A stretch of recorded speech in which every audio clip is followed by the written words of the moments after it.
চাকরি হারায় বিজ্ঞান বিভাগ বন্ধের আশঙ্কা। রাজ্যের বহু স্কুলে বিজ্ঞান পড়ানোর শিক্ষকের অভাব। সংসদের তরফে স্কুলগুলির কাছে বিশেষ পরামর্শ চাওয়া হয়েছে। কথা বলবো সোমরাজ আমাদের প্রতিনিধির সঙ্গে। সোমরাজ, তাহলে কি হবে এখন, কি বন্দোবস্ত করা যেতে পারে?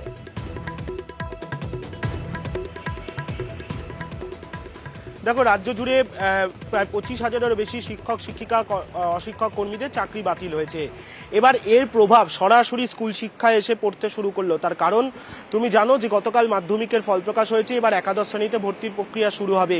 কিন্তু তার আগেই একটা চাঞ্চল্যকর তথ্য উঠে আসছে। রাজ্যের একাধিক স্কুলে বিজ্ঞান বিভাগ কার্যত বন্ধ হবার আশঙ্কা। তার কারণ এই চাকরি বাতিলের জেরে সবথেকে বেশি প্রভাব পড়ছে বিভিন্ন স্কুলের একাদশ ও দ্বাদশ শ্রেণীতে বিজ্ঞান বিভাগের ক্ষেত্রে। তার কারণ উচ্চ মাধ্যমিক শিক্ষা সংসদের কাছে অনবরত ফোন আসছে বিভিন্ন স্কুলগুলি থেকে। তারা জানতে চাইছে যে এই যে চাকরি বাতিল হয়েছে তার দরুন একাধিক স্কুলে বিজ্ঞান বিভাগের শিক্ষক শিক্ষিকাদের চাকরি বাতিল হয়েছে। ফলত এই জায়গায় দাঁড়িয়ে তারা বিজ্ঞান বিভাগ কিভাবে স্কুলগুলিতে পরিচালনা করবে, সেক্ষেত্রে উচ্চ মাধ্যমিক শিক্ষা সংসদ বিভিন্ন স্কুলগুলিকে পরামর্শ দিচ্ছে যে অবসরপ্রাপ্ত শিক্ষক বা বিভিন্ন কলেজ বিশ্ববিদ্যালয় থেকে গেস্ট টিচার নিয়ে এসে যাতে বিজ্ঞান বিভাগ পরিচালনা করা হয়।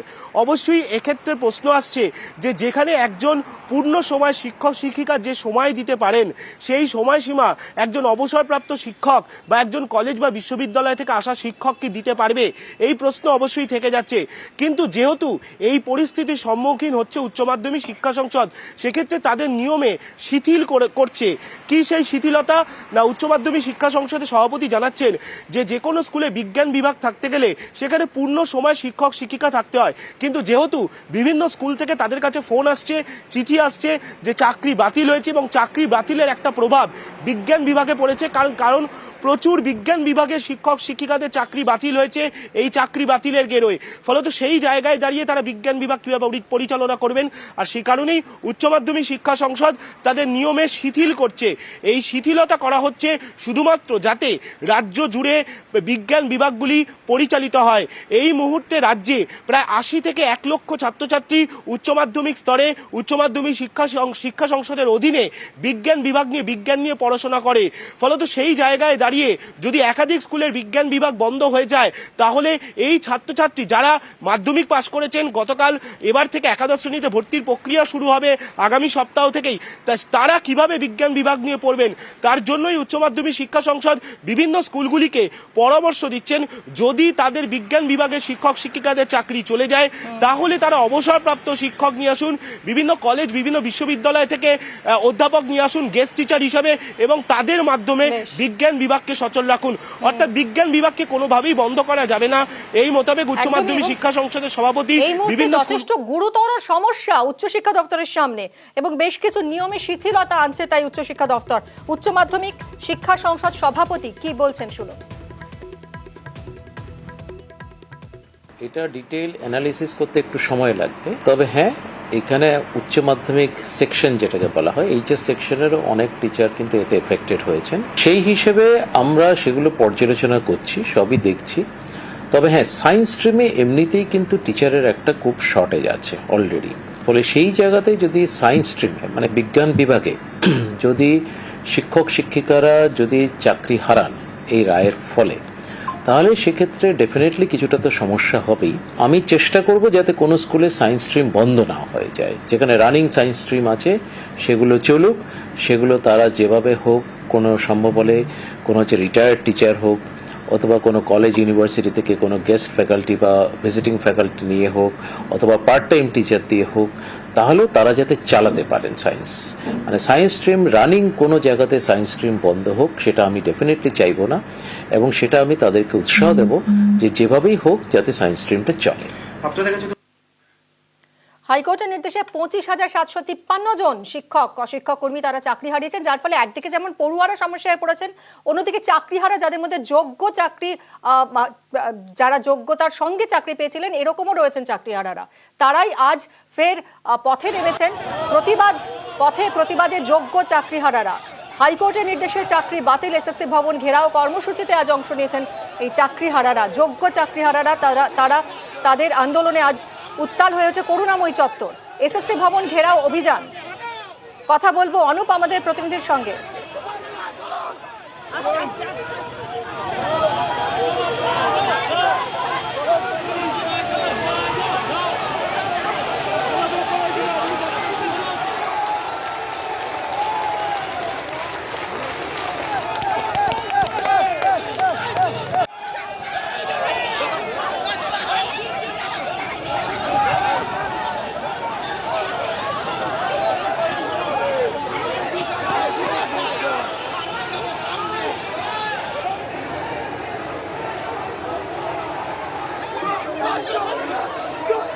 আমাদের রাস্তায় নামিয়ে দিয়েছে, আমাদের সামাজিক সম্মান নষ্ট হচ্ছে। আজকে অযোগ্যদের সঙ্গে আমাদেরকে বসানো হয়েছে, তার প্রতিবাদে আমরা আজকে সবাই এসেছি।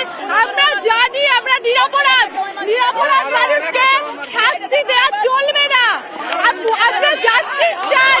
এসএসসি হাই হাই, আমাদের সুবিচার দিতে হবে। আমাদের আজকের দাবি যোগ্য এবং অযোগ্যের লিস্ট আলাদা করে দিক। যারা যোগ্য তাদেরকে আলাদা করে দিক, অযোগ্যদের লিস্ট আলাদা করে দিক। আমরা যে যোগ্য এটা এসএসসি বলে দিক। দীর্ঘ 4 বছরের প্রসেসের মাধ্যমে আমরা আজকে চাকরি পেয়েছি। 5 বছর ধরে চাকরি করছি। আমরা ন্যায্য কি অন্যায্য এসএসসির কাছে সমস্ত ডকুমেন্টস রয়েছে। প্লিজ প্লিজ প্লিজ আমাদের দুটো দাবি, যোগ্য অযোগ্য লিস্ট আজকেই সেপারেট করতে হবে এবং সাংবাদিক বৈঠক করে তা সম্পূর্ণভাবে রিলিজ করতে হবে এবং নোটিশ দিতে হবে। আমরা শুধুমাত্র জাস্টিস চাই। আজকে যদি আমরা জাস্টিস না পাই, ভবিষ্যতের পশ্চিমবঙ্গ যে ধুলায় মিশিয়ে যাবে তা কিন্তু বোঝাই যাচ্ছে। কথা বলবো অনুপ আমাদের প্রতিনিধির সঙ্গে। অনুপ, আমরা শুনছিলাম যোগ্য চাকরিহারারা তাদের এই মুহূর্তে দাবি যোগ্য এবং অযোগ্যদের লিস্ট সেগ্রিগেট করতে হবে আজই, এবং এসএসসির বিরুদ্ধে ক্ষোভ উগড়ে দিচ্ছেন তারা। এখন ঠিক কি পরিস্থিতি? এখনো পর্যন্ত যে এসএসসি ভবনের সামনে কিন্তু তারা বিক্ষোভ দেখাচ্ছে এবং এসএসসি ভবন ঘেরাও করে একেবারে রাস্তার উপরে তারা কিন্তু কয়েক হাজার চাকরি প্রার্থী তারা এইভাবে বিক্ষোভ দেখাচ্ছে। মূলত যারা যোগ্য চাকরি পেয়েছিল তারাই কিন্তু যারা চাকরি হারা তারাই এই বিক্ষোভ কর্মীতে অংশগ্রহণ করেছে এবং শুধুমাত্র বলা হচ্ছে যে তাদের যে সমস্ত যে লিস্ট, অর্থাৎ যারা যোগ্য চাকরি পেয়েছিল তাদের সেই লিস্ট ইতিমধ্যে এসএসসি কর্তৃপক্ষ তাদেরকে কিন্তু তুলে দিতে হবে, যেহেতু আদালতের হাতে সোমবার রায়দান হওয়ার কথা আছে। বেশ কিছু যে লিস্ট, সেই লিস্ট কিন্তু ইতিমধ্যে কারা যোগ্য কারা অযোগ্যভাবে চাকরি পেয়েছে সেই লিস্ট ইতিমধ্যে তোলার দাবি। অন্যদিকে শুধু তাই নয়, যারা চাকরি হারিয়েছে তারা কিন্তু আজকে যখন করুণাময়ী থেকে মিছিল শুরু করে সেই সময় পুলিশের পক্ষ থেকে বলা হয় মিছিলের কোনো রকম অনুমতি নেই।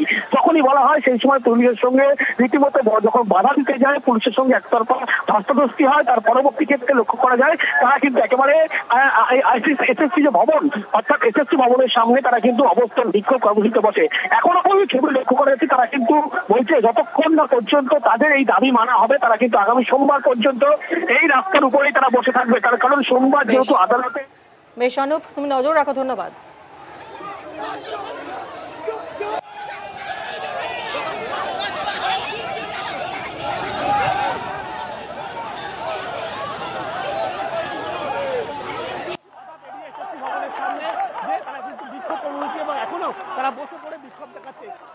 এসএসসি ভবন ঘেরাও কর্মসূচি, যোগ্য চাকরিহারাদের তাদের একটাই দাবি এই মুহূর্তে যোগ্য এবং অযোগ্যদের লিস্ট আলাদা করতে হবে আজই।